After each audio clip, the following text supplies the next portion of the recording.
nyame kora no wonfa nyame sum bia ho sa solida de nyame bullshit jere obo say ye mu ba so da nyina ngu ka won betimi a se ku bu solida bia agu ehọ no enye nyame sum wan kasa pa okwa asori me nkwa asori ba me sum nyame ana me kire o se nya solida ni ma wo bewura no wo wura ho na wakuma nu tiri monti a etise de wawura ball aso me te say we Komfo chiame no Komfo colleague when dey kan ya akomosi mu dey kan obeto me tan e de mi twa akora no de mi twa akọ no ye mfa ne nye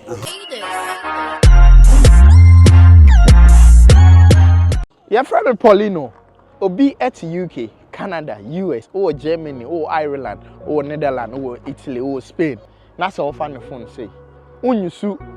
lemfi ewo phone so aya na hoye me wan ma me nche de nti ahoye me wan lemfi na the send this car yentel hwe e zero and rate bia be send bia lemfi entel hwe na eni gisem ewom ne say na wo hwe me video yi say your first time now download the lemfi e go smartphone so Poleeno promo code that is POLEENO lemfi so no rate no e so check all the other apps into make sure say you see lemfi there delete all the other apps send the be come mobile money and also betimi asend the bank account so wherever you find yourself be make sure say Poleeno so what countries are mabobo so na download the lemfi na e use never send niska e be boa yi say the me so aboa me no download the lemfi or app store and I say play store and you need to chima for edikosiani Kumawood stars alongside shorties and I teach him for bash okay say last I think it's about 2-3 years ago yeah Bobby okay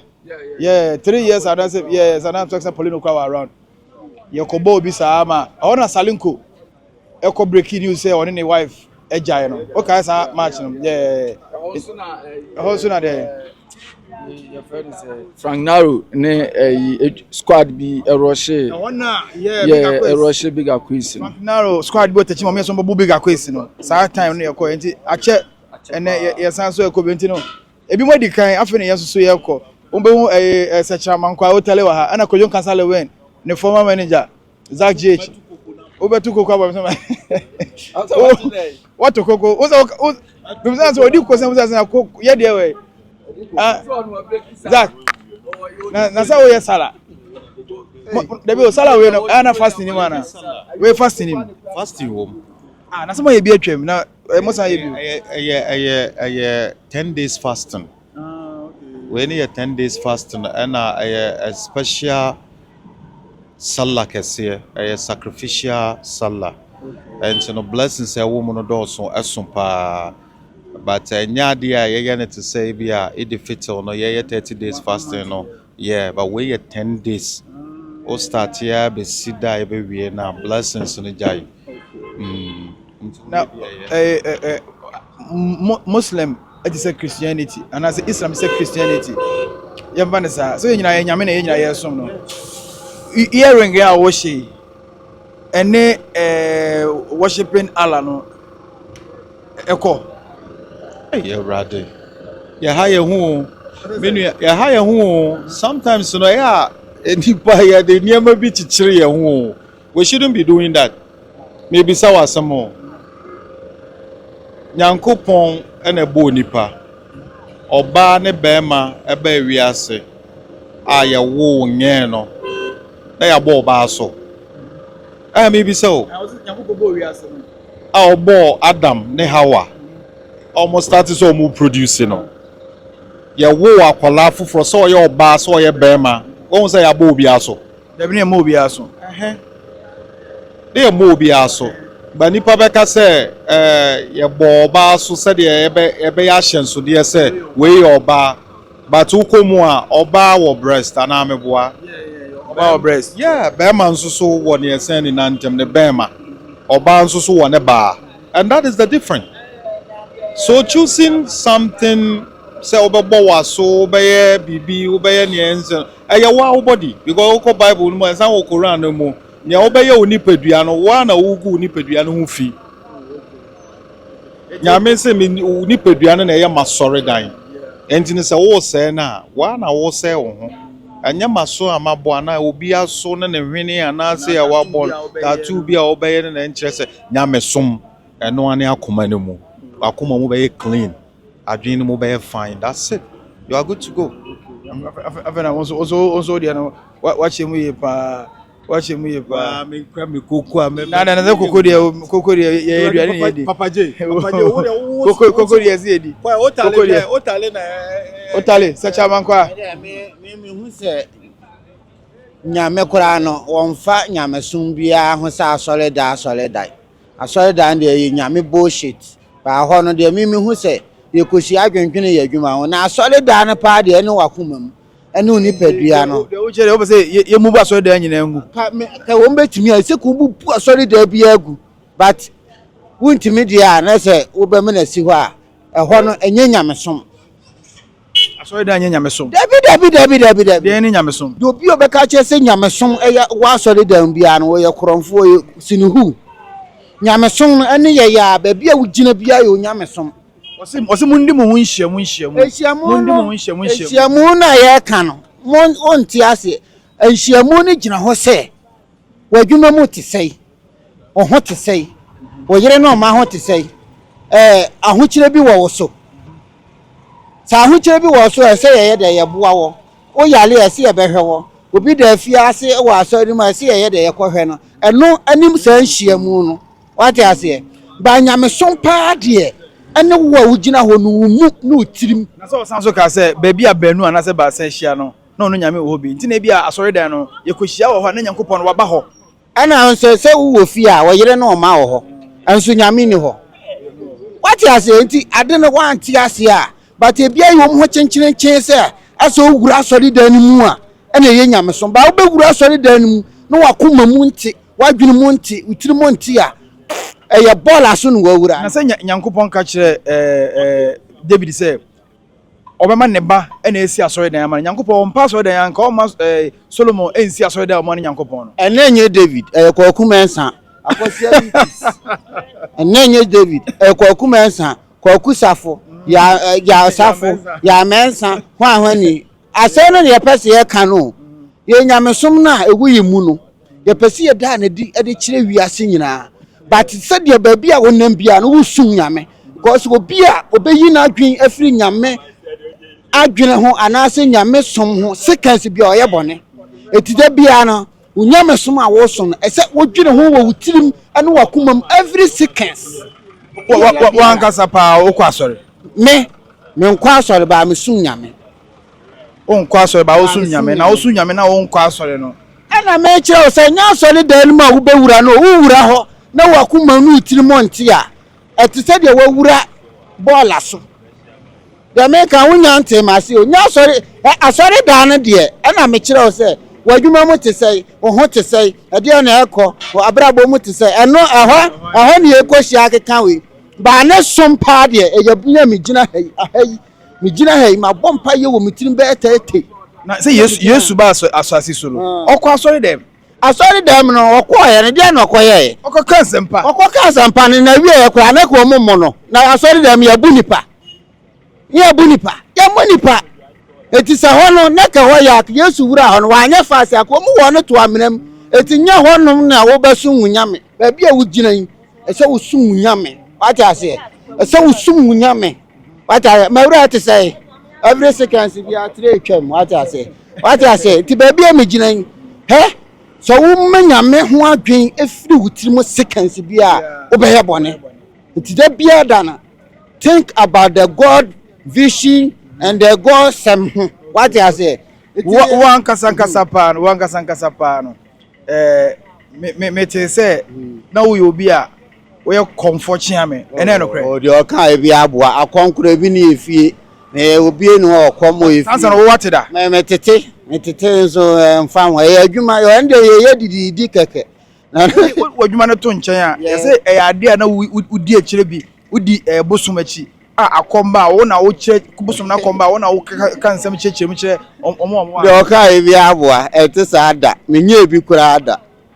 menhu bi kura sa ada bi about akomda David ba woni eba osini ma se no si kom na ade na me say o enya nwanwa no kura mpa wo so bi da wodi bi achi David menye bi da na nyame wo kwan wo faso bi ama ne badidie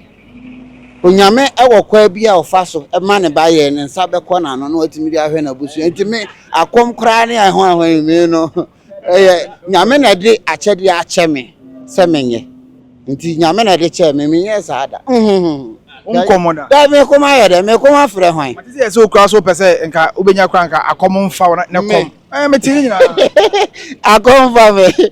akom ba me ba cha sa akom wote me nka ba bia obi ano kwa chiri uhu mi atwam kura akọ na me mpɛ wo sɛ obɛfa me wo fa me ayɛ de akokɔ na ma na apɔnkye nam ti me go de en matintina ma me busa wo ise wo hwa e ba ne sinimu a akom omo yede omo atwa akom o sinimu a nanka wo wo ho Komfo colleague wo ma me busa wo ne Komfo colleague ho ne di kan ya akom o sinimu e di kan obeto me wo ai onso obo na homoden ata so obeto me wa akom satan na edi mi twa akora de mi twa akọ no ye mfa ne nye ti akire ya na onso dane na de na ekomu kakra enti no Komfo colleague Salinko no ono so ya kompa ono so oni nimi no de kan kam ya on de say ya me bra panyini Salinko de mbeto no adwuma nu kura de Salinko de mass mo kura sa de mass ne kura na me nko na me hwe no unya ntwase ni sa bira me hwe me TV ho na me hwe ati ase na me nyanko movie kura ho bira o de me bra panyini pa enti wo colleague Salinko ena wan bio akomfo no mota ya akom no wan bio ena Komfo mobio ono so obeto wana obeto no mobio so ogbomu dada na me kura na minim na mine bi ye hia na no oka ne history ne story bi na me thank of go ba adwuma ni mu ache but so won pie ya unhu se also ye me senior mobio start no start na pene so start mobio ni oko that time no na ye baby mo because ono oba mo no na oye PM sana na woka so ye PM but me kura ma matu ni PM no nti ano na ma me hu se ampa oba mo no oye panyini yes se wo hwa me mabọ wodin mabọ colleague mabọ Salinko mabo mobio hwan bio akomfo no hwan bio Mike afrane kwa de aso ono me so no ye panyini pa so ono akom na so da nye ni bebre sa no kura de ba first pa ono so na ye adwuma no ise wo hwemu a ase mu akomfo mo sini mu nyina Komfo kele wa shata mu nyina ane de enya nwanwa waja ase me no adwuma no nyame no metimi aka se we say me obi na be ka se me ye star me nya star me to me na nyimi hu ni se me star but audience na ebe hu no de ebe ye no eno na be mu hu se o ye star ena star no kura no sa de wo hu a wan kasa no wo kasa bebre se o ye star kura na se o kura unim de wo che no what ase adwuma de bi bebe ajabi bi so be ko ajabi what ase obi a wo ni position a ye ono wo ne dom a support no me so me wo me dom a so etie nyina no me nya de sa na meka but dom na edi wachire ne adanse di a udie no edi fa ho no na be hu se se wo so wu ye bibi waja se nti ti se boss season per season obi ba obetu obi sa na te nti but e ka sa kompa woni Komfo colleague ebe edin o mumienu pa edin o because who was style bia wo dey akom na is serious se ene de te se me anti na me so me kan ye nyina ye adwuma waja se ye nyina onu sei ebi kro ba mu ache but ni pie no na bia pie ntem but ebu also ba mu a me say me ba mu manche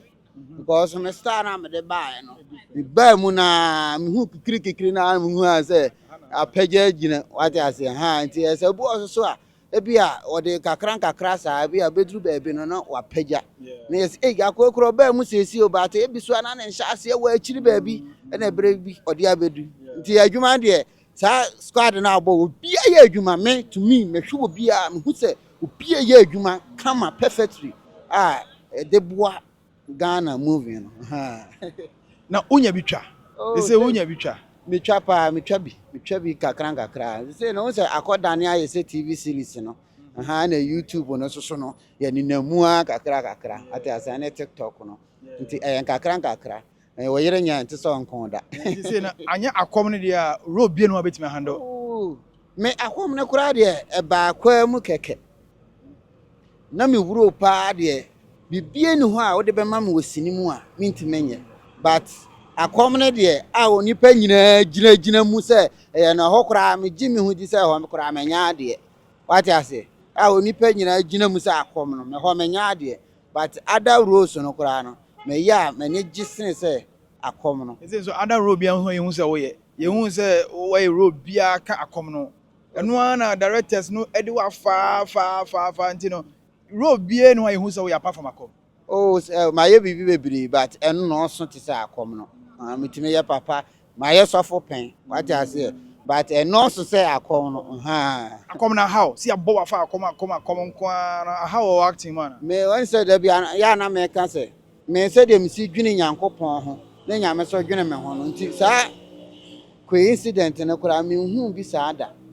mitimi kokonfufie kura ni akosere ni aye nso me hu se bibi sa kura si o ma bra bo mu da nti me de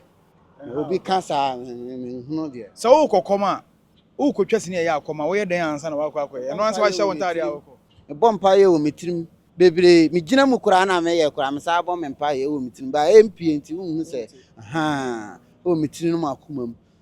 ya ka ashen ne kura no mpa ye gina mu until say mesa meko adwuma no na wo suro se bibi beto ana dabi a me dwirinya ntina me ka je se o dwirinya me ho na yi fruit trim seconds bi a obeye bon because ya dwen ne kura wo ye trim no se wa nwirinya me ho ana se ye yi sa e ko dwen boni bi ati ase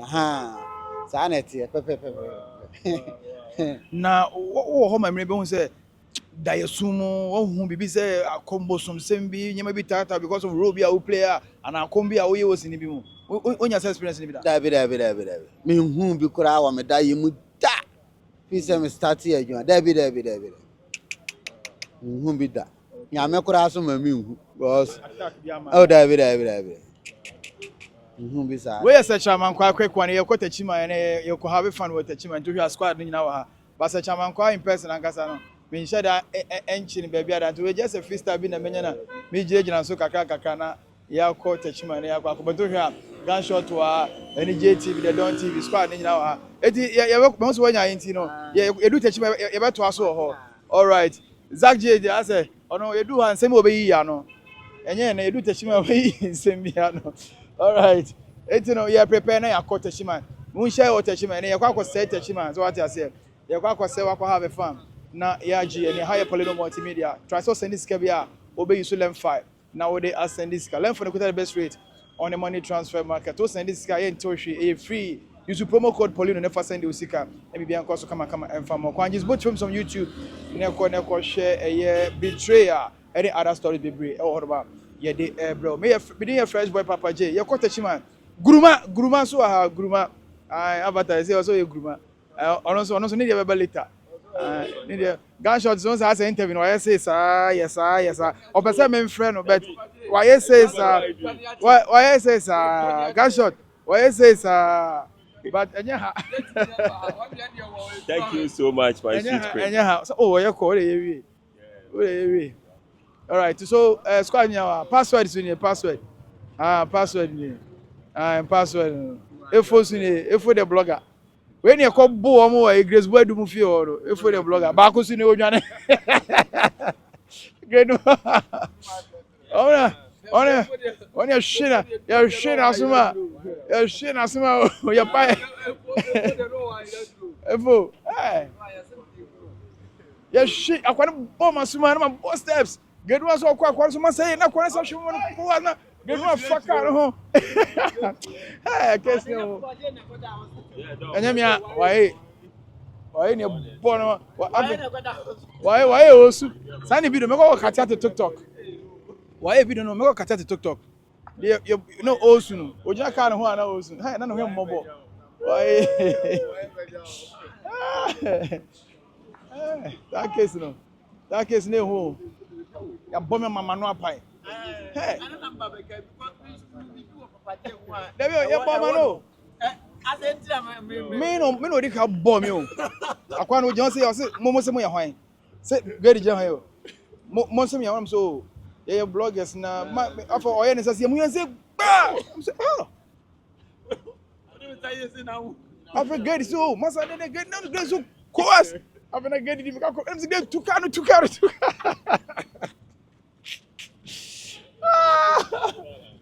Yeah. Eto. This good. Tukano. Na get the fuck out of. No be far. Akwani say no lock it inside na akwani ni say shit glass no boy. Che. Sake say to na ho. I don't say that gunshot frame. Gunshot frame. Why? It is our yes and corner. I'm so that. And I have a them cannot just. We are not going to move. Obaje, move yes and corner. I'm so that. I just say him. No. But I started planting. I'm telling you, sir. Because we are just talking. No mo come bed. Now you say I don't call you refia kwachia o. You kofie o nyina kwachia. Ama ya ba bonten. Tie gina bonten hwe no mu je ho 2 na kwaje grade grade. I say nkofo we moma yenko. Inti man ba ko ba no se chale monko ene de yema mo ntwa hwe monko. Na so okay ene ye ko. Ye kwa ka no no. No mo rush yes that. Inti so on mabusa ya san keke. Ajuma no ma. That day ni I just saw him in a bem. Saka case you. Share it. You know na ja. So frame ya yes ja. O me call am say to there. Na we just so you are dey who I want to say. Nipa no ma na nya o ma na nye. Because o mo pass camera to o kon say o be interview. What I say 2 ma na nye. What I say o kon na o kon bo mo. Ni nyina echi no. Echi no masa frɛ say hospital no. Hospital no yes am be bo na hospital ni di Komfo yen mo na. I say iska. Eto say iska. Iska inti ya bona obey there business there. So we know we better no paper na. Yeah, na mo je no. Ya je no. So obi a je no ha ya say nya kwani problem. O say nya 1000. Chale. The biggest Papa J. Gunshot what? Gunshot. Watch out for many gunshot interview. No. Question me how mami musa. Question me how mami musa. Oh, question be a person obusa o na we host. Eti question be so obusa bia no. That's how for one you know. Let Nsembi wo. Wa ya we. Minim dia mebusa ne bi musa. Tell me. That's me mebusa. Obusame na mintimi ansa. It's up to you. Simple. It's up to you. What I say tiana mo say omo no your interview na mo po apo say Papa J controversial. Question na nipa na busa o. Okay, what the answer we question enye force. Na eko school kura busa question there. Exam squad dey atwa kura ebo bi faso. Na interview bro. Enti enye force. What I say? Do one ma question me busa wa opa be ya no. Opa we ya person busa bia betima busa. But me na me choose the me answer. Simple bro. Fantastic. You be share dey do how you be see. Papa J Mugwana na me busa. Ade Papa J card as on mine in temno card dey. Man dey na okay. Me come mu bro. Ya nko ya hwe obusa me say ye be ye den. Mo se mo ye hwanam so ye bloggers. Man chema yo. That's mo se mo ye dey. Mo ye hwan. Dia no still a trend yo. Enu no still a. Enu na wo.